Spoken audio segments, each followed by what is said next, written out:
Mesdames et messieurs, bonsoir. Merci de suivre votre programme L'heure de solution qui commence à présent. Merci pour votre fidélité. Dans cette émission, L'heure de solution, on aborde des thématiques autour des problèmes, autour des inquiétudes, autour des interrogations du quotidien. Cette émission, on l'a fait avec vous. Vous la retrouverez alors 2 fois la semaine. Le lundi, mercredi à partir de 20h30, les rediffusions se feront le mardi 18h20. Le samedi 12h30, 20h30 et le dimanche 9h. 21h. Nous allons encore recevoir une fois de plus avec beaucoup de plaisir sur ce plateau de Solution TV, l'homme de Dieu, l'apôtre Samuel Tatu. Bonsoir, apôtre Samuel. Bonsoir, Franck Eddy. Mesdames, messieurs, bonsoir. Très bien, nous allons encore poursuivre avec le thème du jour. Que pensez-vous du suicide, partie 2. Et pour cela, vous avez également la possibilité de répondre, de partager vos avis. Les numéros sont les suivants, le 672 050101, c'est bien un numéro WhatsApp, donc vous pouvez vous pouvez envoyer les messages WhatsApp. Vous avez également l'autre ligne, le 696 04 98 12, vous pouvez également l'utiliser. Une adresse email disponible, solution@compassionglobale.org. Le lien solutiontvonnet.myl2mr.com vous permet donc de suivre Solution TV juste à partir de votre tablette ou alors de votre smartphone. Voilà pour les contacts. On l'a dit, le thème du jour, que pensez-vous du suicide? Nous allons vous permettre donc, comme on le fait d'habitude dans cette émission, de suivre les avis des uns et des autres et nous allons revenir pour la suite. À tout de suite. Honnêtement, pour moi, le suicide, c'est un sentiment. Pour pouvoir être arrivé jusqu'à ce point-là, c'est qu'il a perdu vraiment tout désespoir. Et tout est vraiment flou et noir, qu'il ne pense qu'à ça. Bon, mais honnêtement, le suicide, c'est un sentiment de lâcheté. C'est ceux qui sont lâches qui le font. Hein? Parce que quand on vit, il y a toujours espoir pour se relever. Il y a toujours les bons et les mauvais moments. Le suicide ne doit pas passer dans la tête de celui qui veut faire ça vraiment. Parce que à tout moment, on peut toujours se relever et se battre. Que ça soit déception amoureuse, que ça soit familiale, n'importe quoi, il n'y a aucune pour moi. Parce que face à Dieu, il ne va plus vous tolérer peut-être la vie éternelle. Quand il va vous juger plus tard, il ne va plus jamais vous tolérer ça. Il vous donne la vie, vous décidez de la ôter. Vraiment, ça c'est une lâcheté incontournable. Je ne tolère pas ça. Si je trouve un monsieur ou mon frère en train de faire ça vraiment, si c'est une bastonnade, si je peux lui bastonner, mais si je peux l'aider, je vais l'aider. Je vais l'aider comme je peux, parce que vraiment c'est pas facile. On ne va pas accuser la société, on ne va pas accuser une raison quelconque, puisque il faut qu'il se ressaisisse, il faut qu'il regarde un peu plus devant et penser penser plutôt du bien. Parce que si c'est quand tu penses du mal que tu penses, tu vas croire que ça c'est pas possible de te tirer de là. Mais pense aux bonnes choses. Sois un homme. Demande-toi pourquoi est-ce que tu es venu sur terre. Si c'est pour te suicider, réellement, c'est là où tu dois vraiment te poser la question. Si c'est pour te suicider, si tu fais ça, c'est que tu es lâche. C'est que tu n'as pas pensé vraiment, tu n'as pas pris la bonne décision. Qu'ils essaient de voir, de penser comme s'ils vont gagner au loto le soir. Et que ça peut aller. On peut parler du suicide sans parler de la cause du suicide. Qu'est-ce qui crée le suicide? Je pense que ce qui crée le suicide souvent, ce sont les passions. Les passions, peut-être quelqu'un passionné par quelqu'un et ça l'amène à se suicider, peut-être parce qu'il n'a pas ressenti la même chose venant de la personne, donc ce qu'il attendait de la personne. Il a été peut-être déçu, c'est à cause du suicide. Peut-être il est allé quelque part ou alors il a fait quelque chose qui est au-dessus de ses forces. Et il voit qu'il ne peut pas supporter, ça l'amène à se suicider dans le thème peut-être... on généralise les cas. Maintenant, les conséquences du suicide. Les conséquences du suicide, peut-être, c'est dans le domaine familial, on perd une personne chère et puis ça attriste la famille. Dans le cas, le contexte religieux, celui qui se suicide, qu'il sache qu'il ira en enfer. Parce que nul n'est censé sauter la vie. Si tu ôtes la vie, ça veut dire que tu es maître de ta vie et nul n'est maître de sa vie. Seul Dieu est maître de la vie et le destin de tout un chacun. Tout d'abord, je pense que le suicide, c'est pour les lâches. Celui qui se suicide, ça veut dire qu'il ne connaît pas ce que vaut la vie que Dieu lui donne. Déjà, je sais que pour Dieu, le suicide, c'est un péché. Et ceux qui se suicident vont en enfer. Pour moi, c'est ce que je sais. Et ceux qui se suicident vont en enfer. Parce que Dieu, lui, il ne cautionne pas la personne qui se suicide. Donc, nous devons apprendre à nous battre, quelle qu'en soit la difficulté que nous rencontrons. On doit se battre. Si déjà on a nos 2 pieds et nos 2 mains, et que on se suicide, vraiment, c'est parce qu'on ne mesure pas la grâce que Dieu nous donne d'être en vie. Non, comme je disais, pour moi, c'est pas une bonne option de se suicider. C'est pas une bonne option. Quelle qu'en soit la difficulté, il faut faire face à la situation, causer avec Dieu, avoir un peu une affinité, chercher à le rencontrer, à lui demander pourquoi la situation dans laquelle je traverse, pourquoi c'est comme ça, pourquoi c'est ceci. Ce qui est sûr, si tu es vraiment en communion avec le Seigneur et tout ça, il va te répondre. Pour ceux qui ne connaissent pas le Seigneur, c'est que vraiment ils ne connaissent pas ce que c'est de communier avec lui. Ils n'ont pas dans les grâces là qu'ils peuvent trouver avec le Seigneur. Voilà donc de retour sur ce plateau de Solution TV. Après avoir suivi ces différents avis, nous allons poursuivre la réflexion plus en profondeur avec l'homme de Dieu et cette première préoccupation, homme de Dieu. Que dire de cette affirmation donnée par certains intervenants qui, selon eux, pensent que le suicide est un acte lâche? Un acte lâche, quelque part oui. Quelque part oui, parce que il y a des gens qui ont du mal à affronter la réalité des choses. Comme nous le disions déjà la dernière fois, qui préfèrent jeter l'éponge. J'allais même dire aussi un acte irresponsable, voire égoïste. On me racontait l'histoire la mère d'un monsieur, parce qu'il était encore jeune quand il n'avait pas 50 ans. Elle lui disait vraiment si je pouvais même te fouetter. Pourquoi? Parce qu'il s'en est allé, mais il avait laissé le désordre. Le désordre qu'il a organisé pendant sa vie. Donc oui, quelque part, le suicide peut être considéré comme un acte lâche, un acte d'irresponsabilité, une manifestation de l'égoïsme de celui qui s'est donné la mort, et ça a des conséquences. Et n'oubliez même pas que ça peut être même le produit de l'orgueil. De l'orgueil. Il y a des gens qui ne supportent pas de se retrouver, comme on dit chez nous, à terre.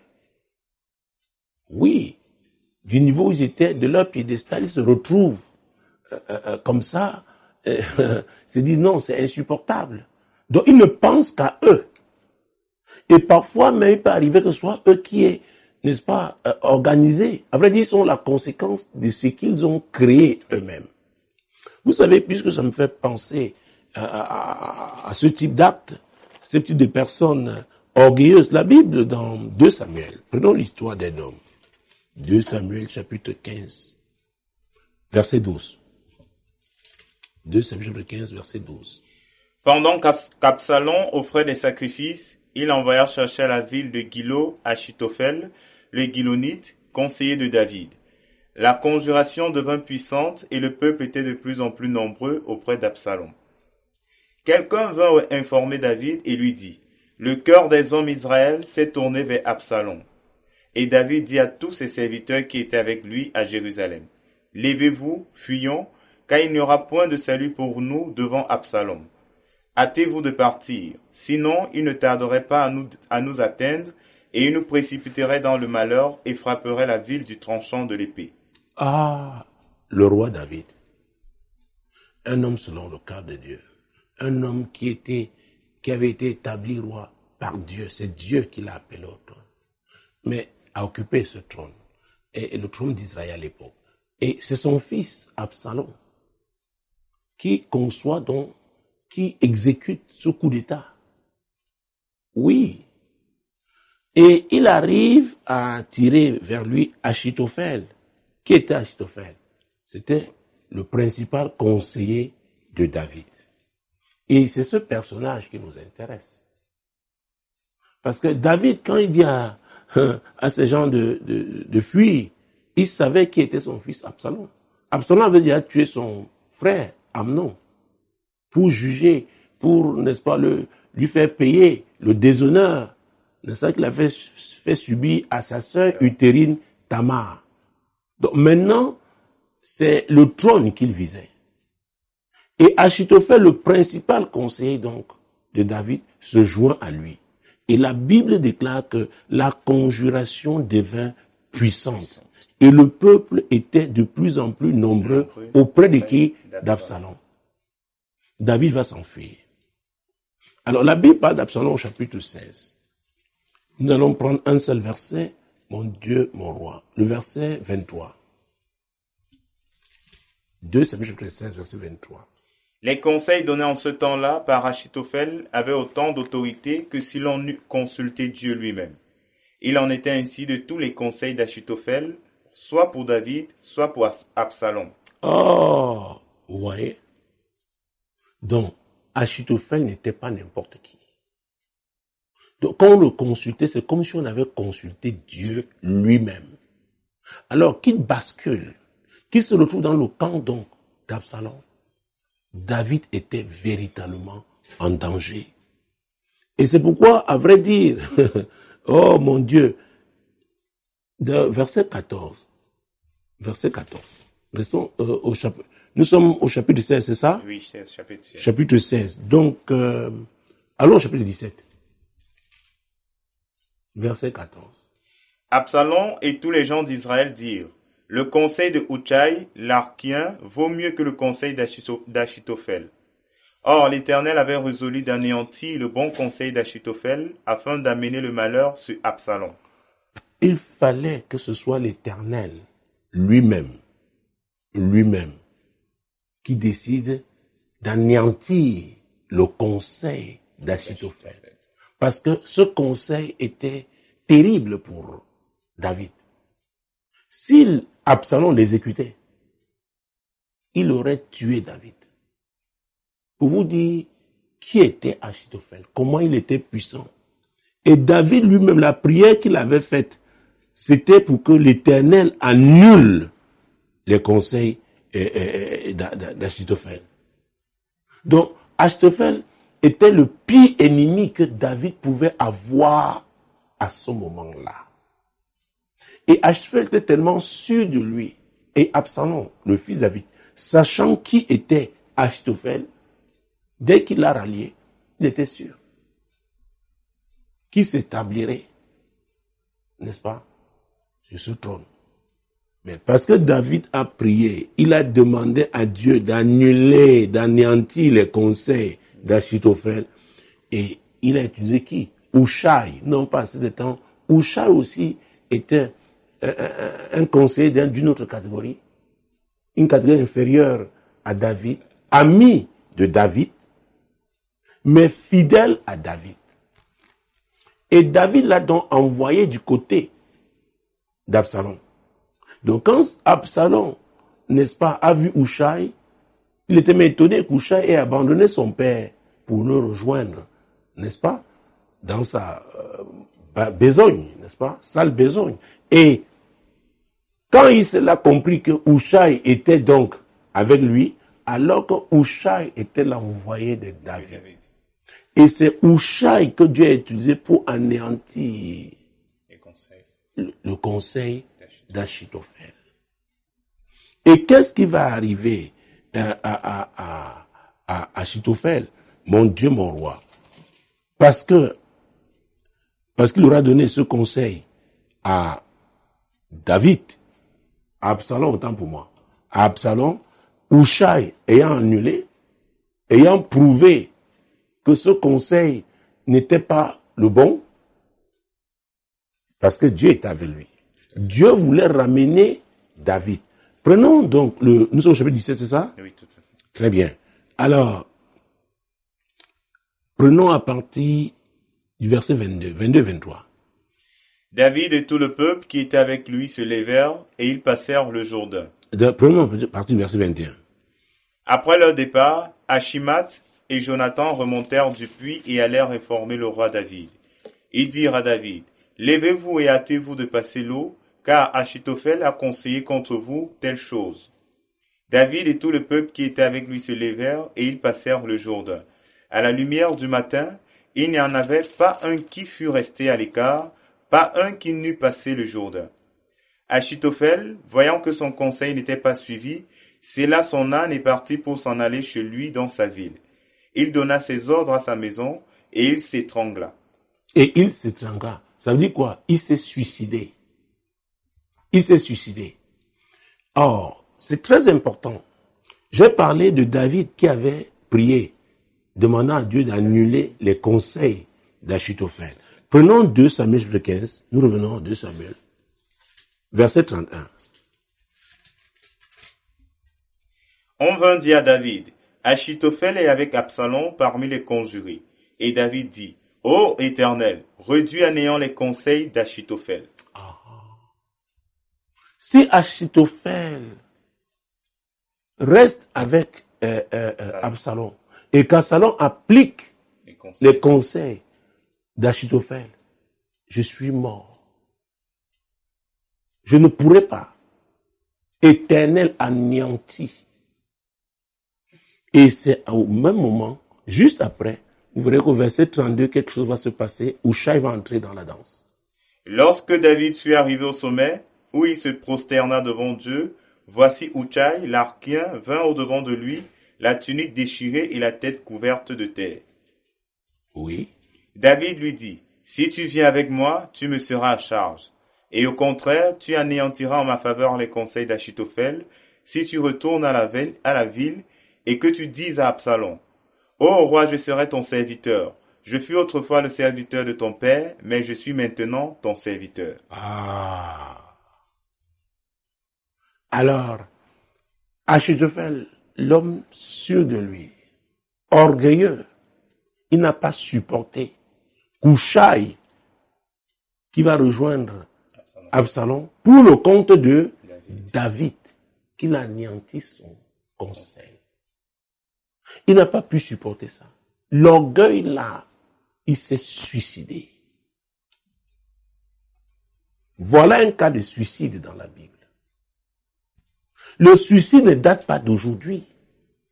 Voilà un cas de suicide. Oh mon Dieu, oh Jésus-Christ de Nazareth. Donc, quand les gens sont orgueilleux, arrogants, et ils ne sont pas préparés à, vivre une sorte de déchéance, une sorte de décadence, et parfois ça peut être brutal même. Il y en a qui ne tiennent pas. Il y en a qui décident délibérément de se donner la mort. L'orgueil.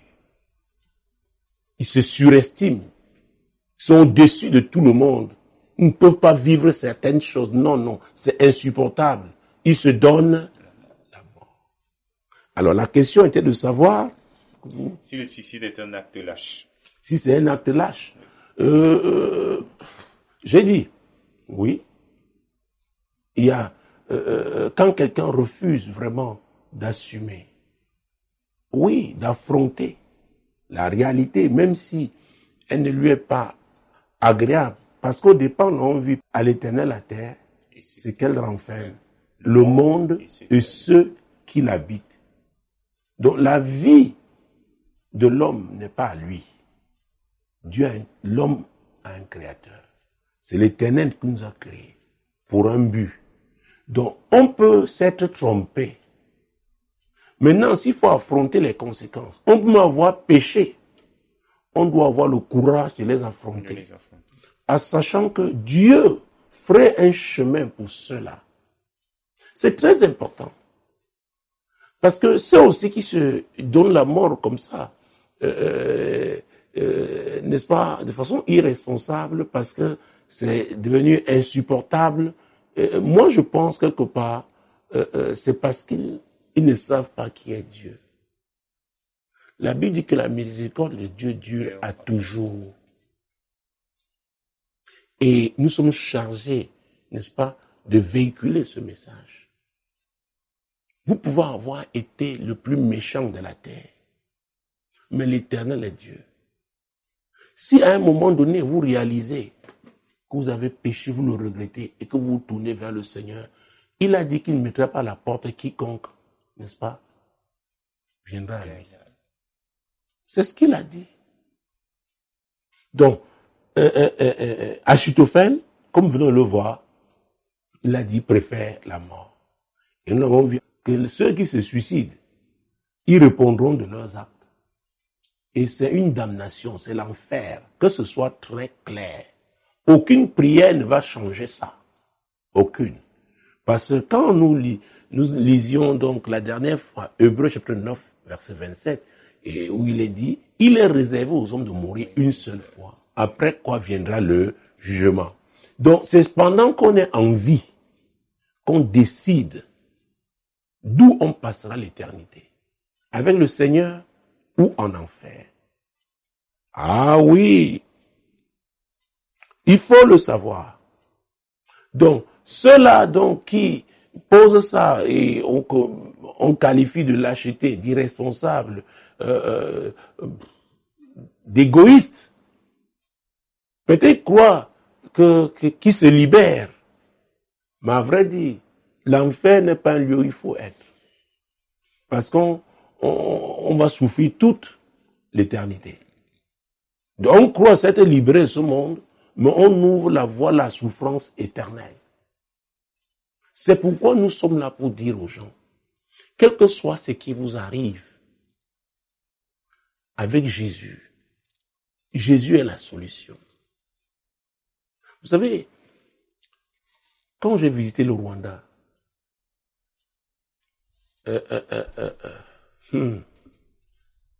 cette visite, il y a des lieux précis, m'a bouleversé.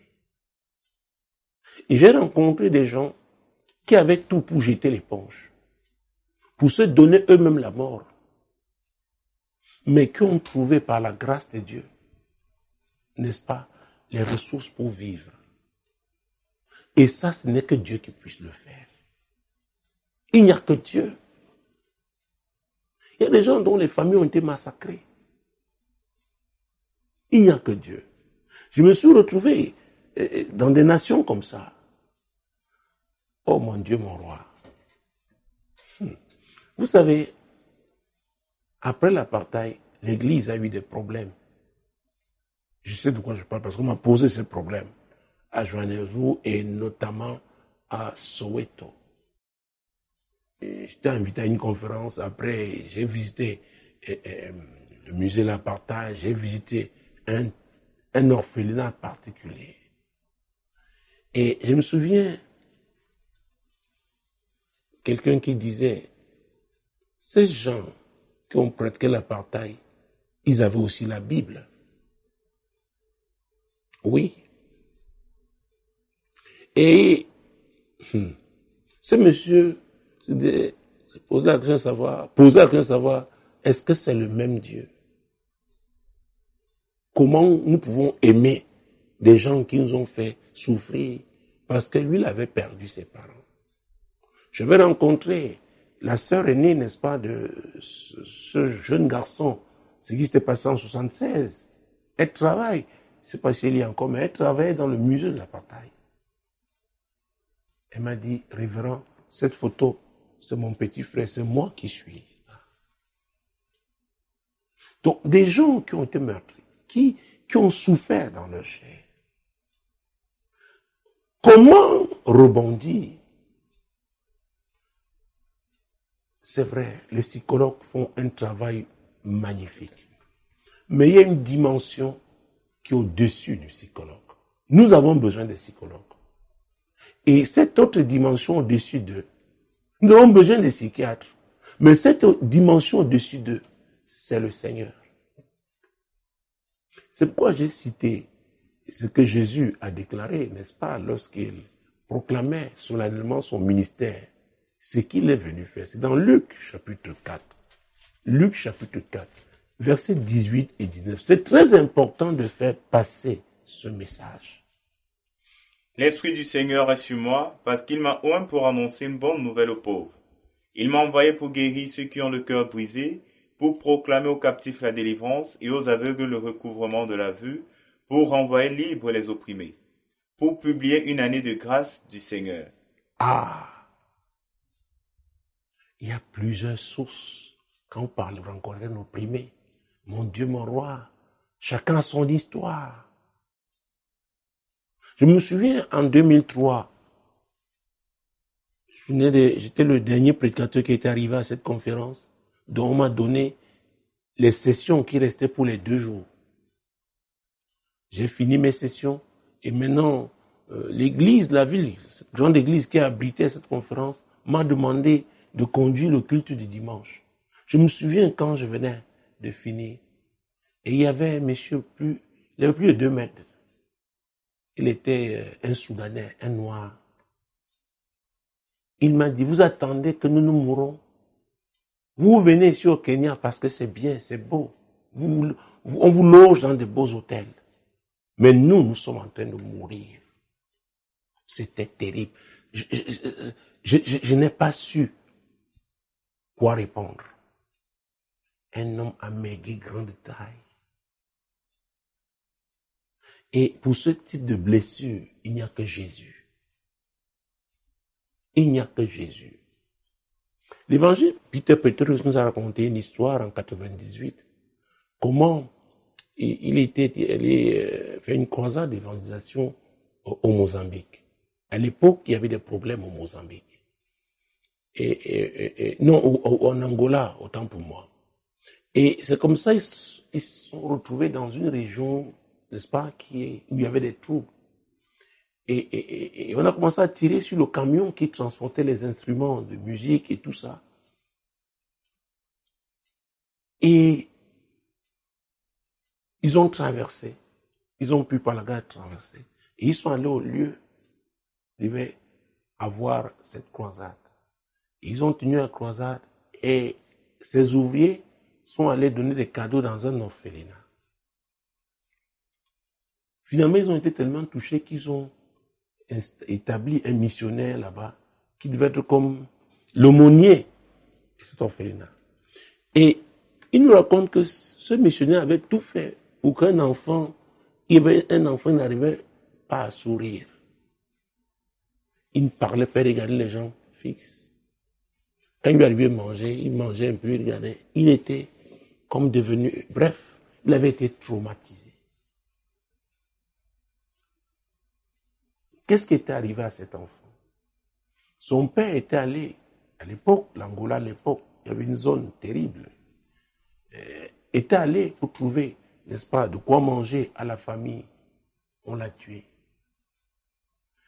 Et un jour, donc, avec sa mère, ils sont aussi sortis parce qu'il fallait trouver quoi manger.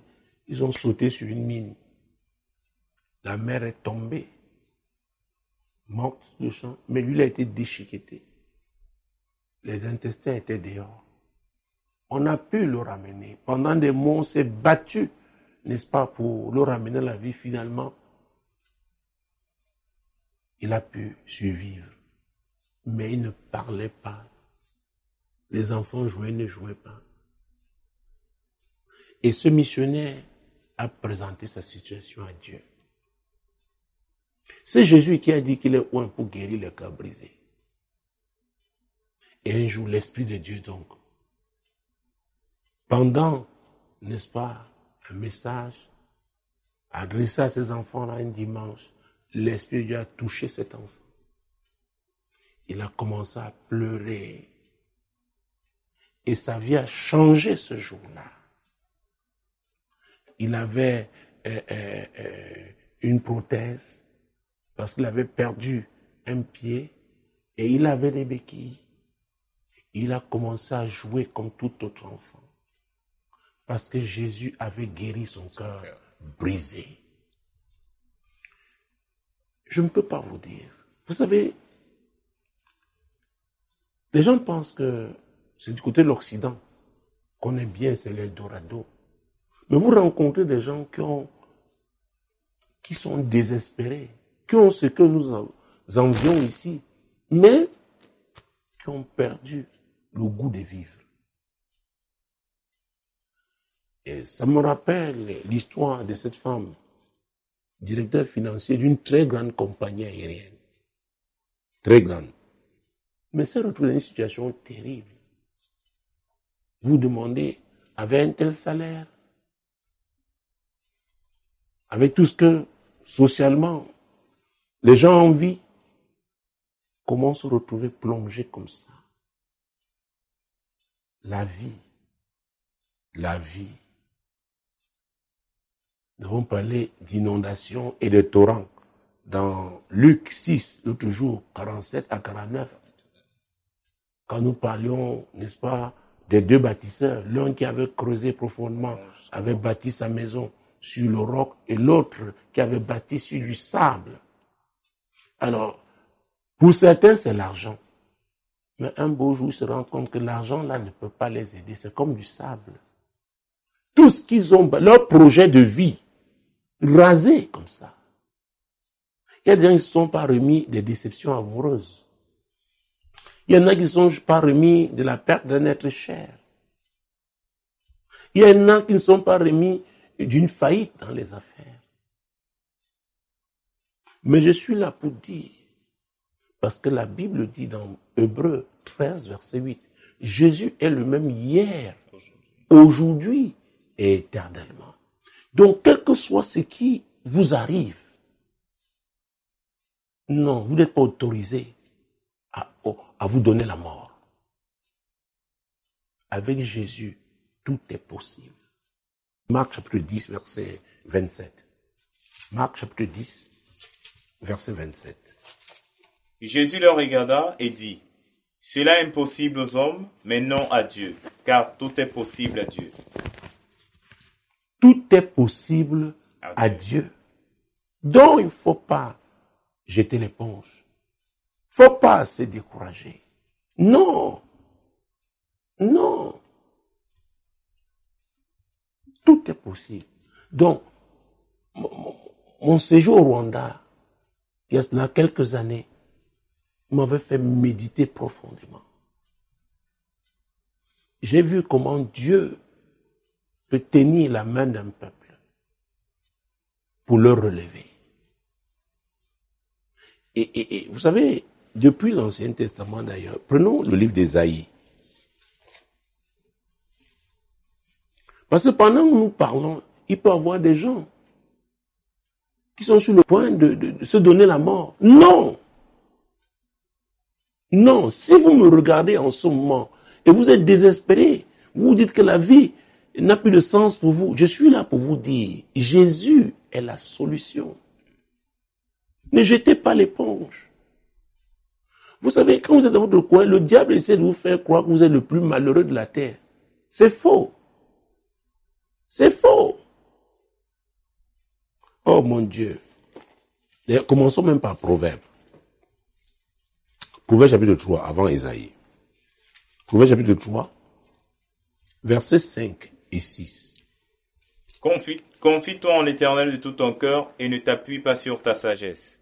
Reconnais-le dans toutes tes voies et il aplanira tes sentiers. Pourquoi il aplanira tes sentiers? Parce qu'il y aura des moments où... Ah oui, il y aura, comme pour beaucoup de routes africaines, n'est-ce pas? Oui, où tout ne sera pas plat. Mais Dieu dit qu'il va aplanir. Ça veut dire qu'il y aura des problèmes. C'est valable au plan personnel, individuel. C'est valable pour une communauté, c'est valable pour une nation. Même pour un continent. Mais il faut se confier en l'Éternel. Il ne faut pas jeter l'éponge. Dieu est Dieu. Dieu est Dieu. Il faut croire. C'est pourquoi je parle de la foi. La foi. Et je parle à la foi chrétienne. Et si on prenait Ésaïe, n'est-ce pas? Le prophète Ésaïe, dans le livre qui porte son nom au chapitre 40, verset 31.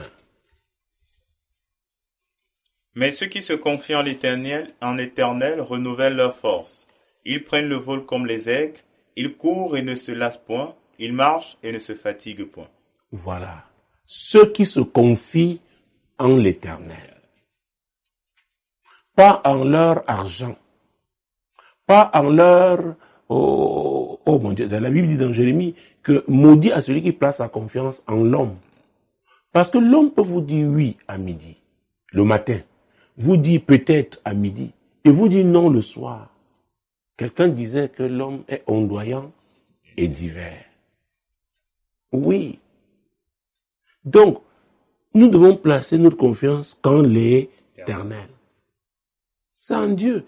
Et on ne saura pas que vous avez placé véritablement votre confiance en l'Éternel s'il n'y a pas d'épreuves. Ce sont les épreuves qui montreront, qui prouveront que c'est l'Éternel qui est le fondement de votre vie. Exactement comme nous avons parlé de Job la dernière fois. Ce sont les épreuves. C'est pourquoi je suis très embêté, n'est-ce pas, par rapport à ces messages d'un type de prédicateurs qui font croire aux gens que le jour où ils ont donné leur vie à Jésus, il n'y aura plus de problème. Je me demande sur quelle planète ils se trouvent. Il y a les problèmes sur cette terre. Même si vous ne les causez pas, les problèmes vont vous trouver. Mais il faut placer en confiance en qui? En l'Éternel. En l'Éternel. Et je parle la foi. La foi. Et quand on lit Hébreux chapitre 11, mon Dieu, mon roi. Hébreux chapitre 11. Hébreux, la définition de la foi, 11 verset 1. Or, la foi est une ferme assurance des choses qu'on espère, une démonstration de celles qu'on ne voit pas. Ah, des choses qu'on espère. Parfois, vous regardez vos yeux physiques, vous ne voyez pas d'où peut venir la solution. Mais il y a les yeux de la foi.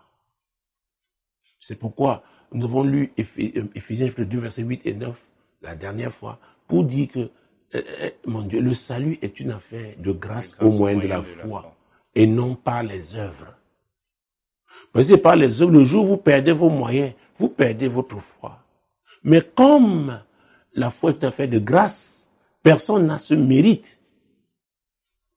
Donc, on déploie sa foi, on croit que ce que Dieu a dit, il le fera. Et dans Nombre 23, verset 19, il dit, oh mon Dieu, la Bible déclare que Dieu n'est pas un homme pour mentir, ni un fils d'homme pour se repentir. Ce qu'il a dit, ne le fera-t-il pas? Ce qu'il a déclaré, ne l'exécutera-t-il pas? Voilà, c'est notre message. Nous ne sommes pas là pour dire aux gens c'est facile. Quand vous aurez crise dans votre vie, tout ira bien, vous n'aurez pas de problème. C'est pas vrai. Votre foi là doit être éprouvée.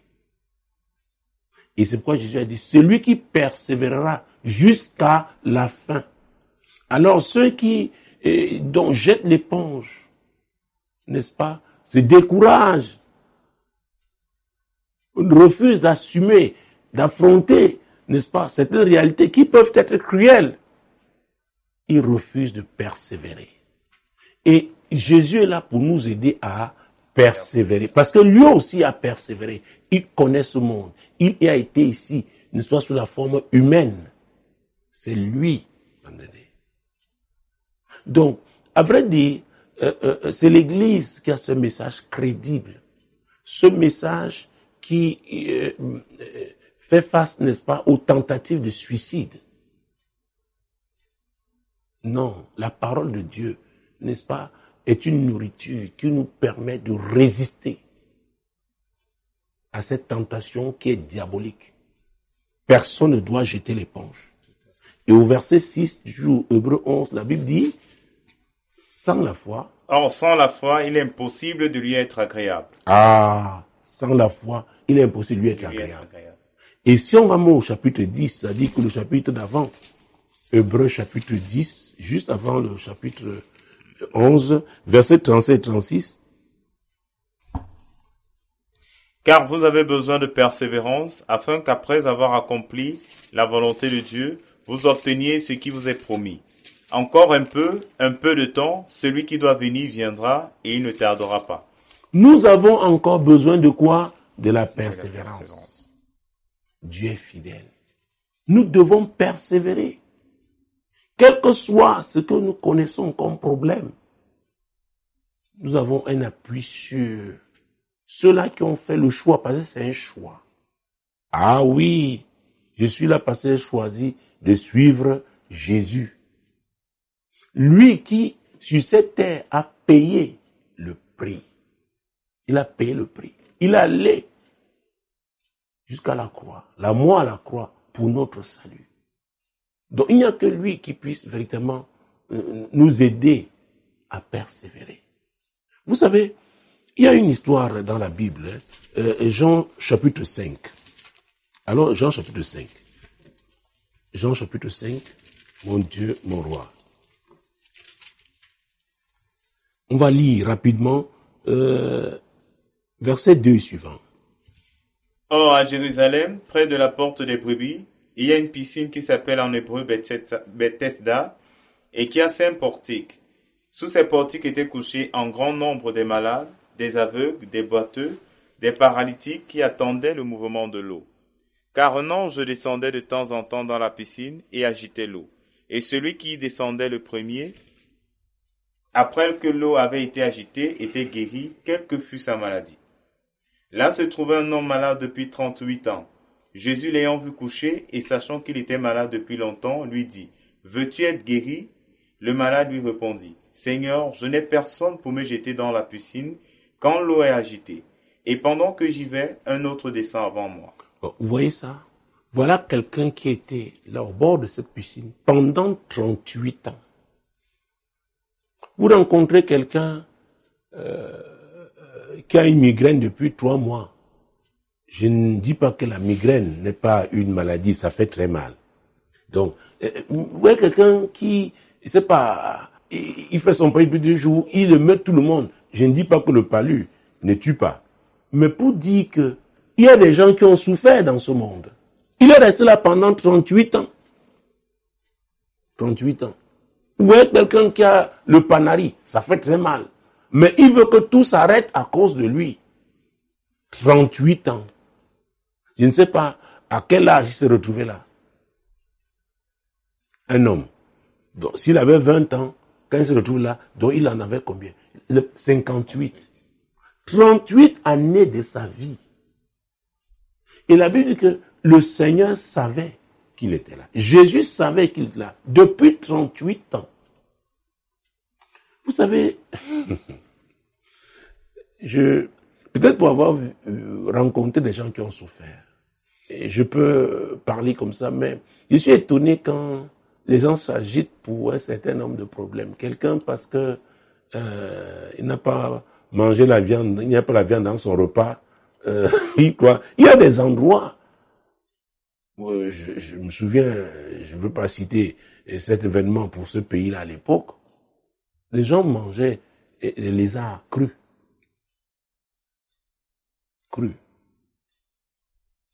Et je suis arrivé dans ce pays, très jeune à l'époque, après ces événements, quelques années après, mais vous voyez encore, n'est-ce pas, les stigmates de ces moments difficiles. De ces moments difficiles. Donc, nous devons persévérer. Nous devons persévérer. Et on ne peut pas vraiment persévérer si on n'a pas l'appui sur Jésus. Jésus. C'est lui qui a suscité ces médias. Il est là pour nous dire de tenir bon. Voilà. Tout à fait, homme de Dieu, pour la première préoccupation, beaucoup d'enseignements. Homme de Dieu, on vient donc à cette question. Nous savons que beaucoup de personnes attendent cette question-là. Homme de Dieu, penser au suicide ne vient-il pas d'une manipulation démoniaque? Oui, le diable est derrière. Le diable est derrière. C'est-à-dire que les gens qui se suicident sont sous pression. Et, mon Dieu, mon roi, d'ailleurs, l'apôtre Paul dans Éphésiens chapitre 4, Éphésiens chapitre 4, versets 26 et 27, il dit quelque chose. Si vous vous mettez en colère, ne péchez point, que le soleil ne se couche pas sur votre colère, et ne donnez pas accès au diable. Et ne donnez pas accès au diable. N'oubliez pas aussi, le suicide peut avoir en fond la colère. Et la Bible dit, si on donne accès au diable, qui est le diable? Il est le destructeur. Et il peut venir donc par l'esprit de suicide. Il y a des gens qui se sentent oppressés. Ils n'en peuvent pas. J'ai rencontré des gens qui suffoquent. Il y en a qui vous diront, j'ai entendu une voix qui m'a dit, prends ça, bois. Prends tel nombre de comprimés, alors, prends et c'est fini. Il y a eu des gens qui ont pris, alors je connais l'histoire d'un médecin à l'époque, lui-même a pris un couteau pour pouvoir se donner la mort. Si ça peut arriver à un médecin, et quelque temps après, il ne comprenait pas ce qui lui arrivait. Donc c'est possible que ce soit démoniaque. Du fait seulement que c'est mettre fin à sa vie, donc qui est le destructeur? C'est le diable. Donc tout ce qui s'oppose au plan de Dieu vient du diable. Ça c'est de façon générale. Mais ça peut être une manipulation. L'orgueil vient de qui? Du diable, comme nous venons d'avoir vu avec Achitophel. Mais maintenant il y a des gens qui sont sous pression. Ils n'en peuvent pas. Et la voix là, cette voix démoniaque leur dit, la seule façon d'être en paix, c'est de se suicider. Or, nous n'avons pas le temps. J'aurais parlé de l'histoire d'un pasteur, rapport à court, peut-être rapidement, si on me le permet. Il y a eu un problème dans l'église qu'il dirigeait. Et il y a eu comme une sorte de scission, et sa femme a supporté le camp d'en face. Parce que c'était des gens de sa tribu. Alors le pasteur était si mal considérant tout ce qu'il avait, les efforts qu'il avait fournis, et déçu que sa femme se range de ce côté-là. Il a décidé de se suicider. Et il a un jour, une nuit, entre 3h et 4h du matin, il quitte donc la maison. Et il va pour se jeter, n'est-ce pas, dans la mer. Alors, et il prend une ruelle qui allait là parce qu'il devait se jeter à partir, n'est-ce pas, la hauteur, n'est-ce pas, d'un rocher. Et c'est comme ça qu'un fou réputé dans la ville se retrouve au même endroit. Pendant que le pasteur avance, il réalise que le fou est devant lui. Et le fou se met à dire, c'est pas possible. Moi, si je me donne la mort, qui fera mon deuil? Mais il y a des gens, ils ont eu femmes, enfants, ont même des voitures, et qui veulent se donner la mort. Vraiment, le monde-ci est formidable, est terrible. Le pasteur s'arrête. Et le fou ne fait que continuer. Et vous savez, à cette heure-là, il n'y a personne. Le pasteur, maintenant, est comme dissuadé. Quand il décide de rebrousser chemin, le fou le suit par derrière. C'est-à-dire que le fou se rassure. Et c'est ce pasteur lui-même qui allait voir son mentor pour témoigner. Il dit, quelque chose a failli m'arriver. Mais il dit qu'il n'arrivait pas à tenir.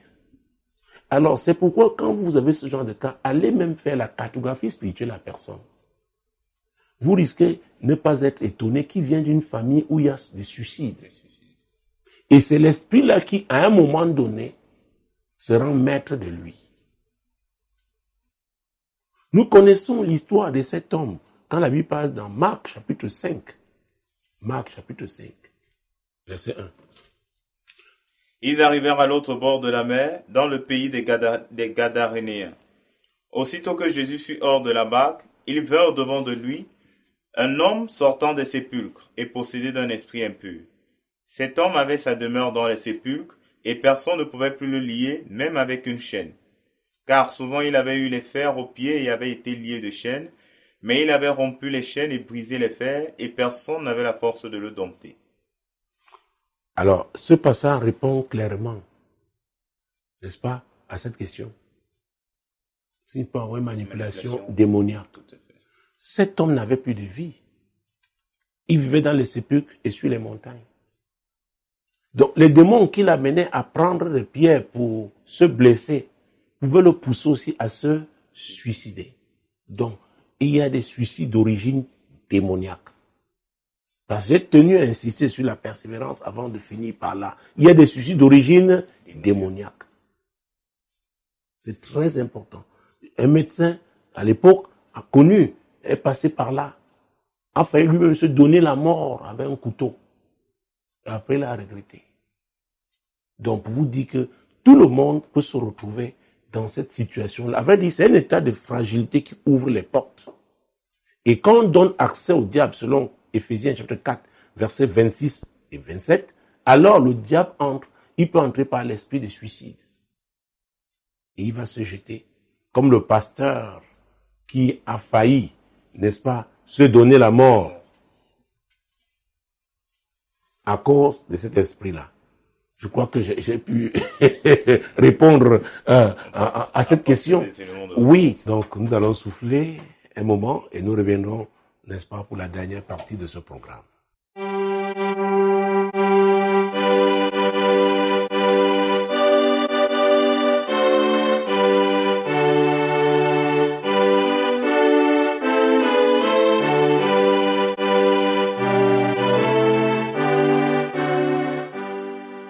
Mesdames, Messieurs, vous voyez, il n'y a que Jésus pour nous aider. Il n'y a que lui, il n'y a que lui, il n'y a que lui. Si vous n'avez pas Jésus dans votre vie, vous êtes quelqu'un de fragile, de vulnérable. Et le diable, à tout moment, peut s'emparer de vous, n'est-ce pas, pour causer votre destruction. Donc, l'occasion vous est donnée aujourd'hui de vous donner un nouveau départ, de changer de paradigme, de vous donner, n'est-ce pas, un autre fondement. Jésus, le chemin, la vérité et la vie. Si vous reconnaissez en ce moment que vous ne le suivez pas, que vous ne pratiquez pas la parole de Dieu dans votre vie, je ne parle pas de religion, je parle du Sauveur. Alors, demandez-lui pardon pour vos péchés et prenez l'engagement de le suivre aujourd'hui. Ce sera une nouvelle naissance pour vous. Et comme ça, vous pouvez prier désormais en son nom. Lui qui a dit dans Jean chapitre 14, versets 13 et 14. Et tout ce que vous demanderez à mon nom, je le ferai, afin que le Père soit glorifié dans le Fils. Si vous demandez quelque chose en mon nom, je le ferai. Il dit de demander en son nom. Donc quand vous donnez votre vie à Jésus, désormais il est votre Seigneur, le maître de votre vie, il dit de demander. Quel est votre problème? Déployez votre foi, nous allons parler de foi, et demandez. Et demandez. Et demandez. Au nom de qui? De Jésus. Alors je vous donne quelques secondes parce que nous sommes arrivés à la fin. Nous sommes à la fin de cette émission. Demandez. Demandez. Et Jésus a promis, n'est-ce pas, d'accomplir, de vous satisfaire. Il n'est pas un homme pour mentir, ni un fils d'homme pour se repentir. Ce qu'il a dit, il le fera. Seigneur, je prie pour nos téléspectateurs auditeurs. Il y en a qui sont en train, Seigneur, oui, de te demander des choses précises. Il y en a, c'est la guérison. Il y en a, c'est la paix. Il y en a, c'est un emploi. Tu es Dieu. Au nom de Jésus, Seigneur, parce que tu m'as envoyé, c'est toi qui accomplis. C'est toi qui guéris. C'est toi qui délivres. Oui, Jésus. Merci parce que tu es fidèle. Merci parce que nous avons le témoignage de ce que tu auras fait au nom puissant de Jésus. Amen. Demeurez bénis sur Solution TV et Radio Solution. Shalom. Quand il descend, oui, tout s'arrête. Il y a transfert entre ciel et terre. Quand il descend, l'atmosphère change. Il y a transfert entre ciel. Quand il descend, oui, tout s'arrête. Il y a transfert entre ciel et terre. Quand il descend, l'atmosphère change. Il y a transfert entre ciel et terre. Quand il descend, oui, tout s'arrête. Il y a transfert entre ciel et terre.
chant de